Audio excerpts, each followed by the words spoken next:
Balakrishna 100 cinema దాదాపుగా క్రిష్తో ఖాయమైపోయింది. 1-2 రోజుల్లో Balakrishna compound నుంచి 100 సినిమాకు సంబంధించిన అఫీషియల్ ప్రకటన రానుంది. ఈలోగా ఈ కథ గురించి, తన పాత్ర గురించి క్షుణ్ణంగా అధ్యయనం చేస్తున్నారు బాలకృష్ణ. అంతా బాగానే ఉంది.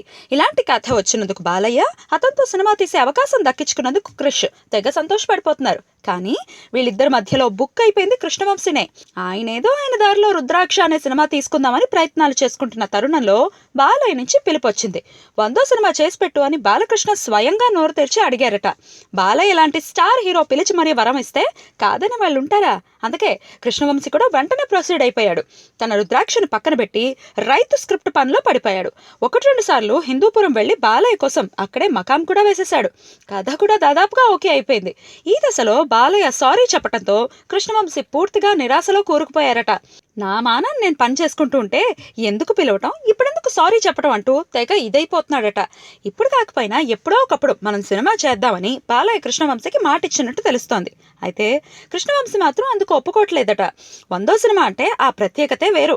101 సినిమా చేసినా అంత క్రేజ్ ఉండదు. అందుకే కృష్ణవంశీ కూడా ఈ ప్రపోజల్ పట్ల సముఖత చూపించట్లేదట.